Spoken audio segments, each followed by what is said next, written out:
আমেরিকার উদ্দেশ্যে রওনা দিয়েছেন the megastar, the king Khan, the Bhaijaan, the global star in Bangladesh, the one and only Shakib Khan. সাথে যুক্ত হয়েছেন প্রিয়তমা খ্যাত শাকিব খানের ক্যারিয়ারে প্রথম ইন্ডাস্ট্রি হিট খ্যাত director the one and only Himel Ashraf ভাই। তবে কি নেক্সট প্রজেক্ট শাকিব খানের সঙ্গে হিমেল আশরাফেরই হতে যাচ্ছে? ভাইরে ভাই, গরম খবর, আগুন খবর, ধামাকা খবর। হ্যালো এভরিওয়ান, আসসালামু আলাইকুম। শিমুল আছি আপনাদের সঙ্গে। কেমন আছেন সবাই? আশা করি খুব ভালো আছেন। Megastar Shakib Khan, the one and only, দুই বাংলার ভাইজান, আজকে আমেরিকার উদ্দেশ্যে বাংলাদেশের হজরত শাহজালাল আন্তর্জাতিক তথা ইন্টারন্যাশনাল এয়ারপোর্ট ক্রস করেছেন। অর্থাৎ মেগাস্টার শাকিব খান আমেরিকাতে হয়তোবা ম্যাক্সিমাম 1 মাস থাকবেন, দেন তারপরে আবারও কিন্তু বাংলাদেশে ছুটে আসবেন। কেন? ওই যে একটা বিশেষ সিনেমায় মেগাস্টার শাকিব খান চুক্তিবদ্ধ হয়েছেন, সেই সিনেমার নাম কি, কোন ক্যারেক্টার, সেগুলো আস্তে আস্তে বলবো, এখন না পরে বলবো, যেহেতু এখন অফিসিয়াল স্টেটমেন্ট আসেনি। সবাইকে বলছি ভিডিওটা দামায় শেয়ার দেন, কিছু একটা আসতে যাচ্ছে।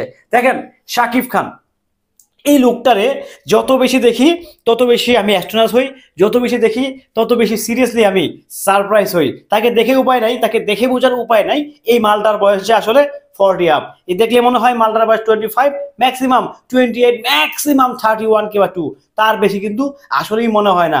কালো ধাড়ি, কালো চুল, চামড়াগুলো কি টাইট, মাগার দেখলেই মনে হয় মালটারে যে এই বয়সটা আসলে 30-এর উপরে যাওয়ার কথাই না, প্রশ্ন জাস্ট অসম্ভব। ভাই, this is megastar, this is megastar, this is megastar Shakib Khan. আমাদের শাকিব খান বাংলাদেশের অ্যাসেট, বাংলাদেশের সম্পত্তি, বাংলাদেশের অ্যাসেট।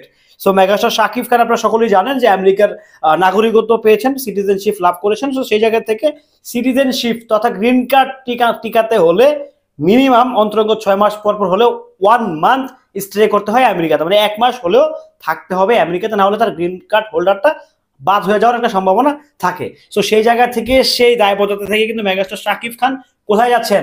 আমেরিকাতে যাচ্ছেন। সাথে কে? প্রিয়তমা খ্যাত, রাজকুমার খ্যাত, সুলতানা বিবিয়ানা খ্যাত ডিরেক্টর। ভাই রে ভাই, প্রথম কোন ডিরেক্টর বাংলাদেশের আমেরিকাতে সরকারি অর্থায়নে ডিরেক্টরকে শিখতে গেছে সে হিমেল আশরাফ ভাই।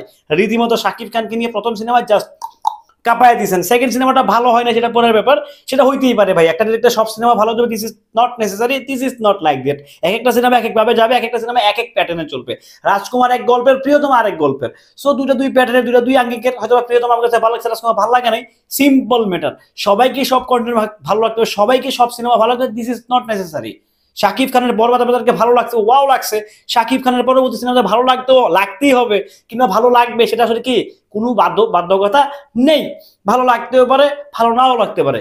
কিন্তু আমাদের মেগাস্টার শাকিব খান চেষ্টা করছে একের পর এক নিয়মিত নিজেকে ভেঙে চুরে একাকার করে দিয়ে নতুন কিছু, নতুন ভাবে, নতুন আঙ্গিকে কিছু নিয়ে আসার জন্য।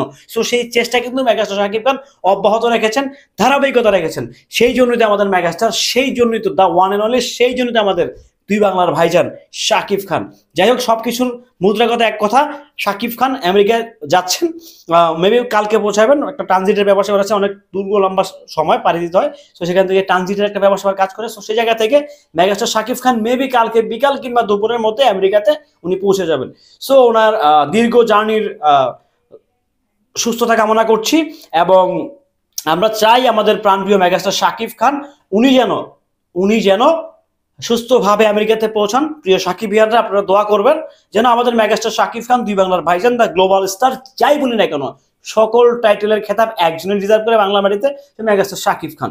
সো যাই হোক, দিন শেষে ভিডিওটি কেমন ছিল অবশ্যই কমেন্টে জানাবেন। মেগাস্টার শাকিব খানের আপডেট পেতে কিন্তু ভাইয়া সঙ্গেই থাকতে হবে।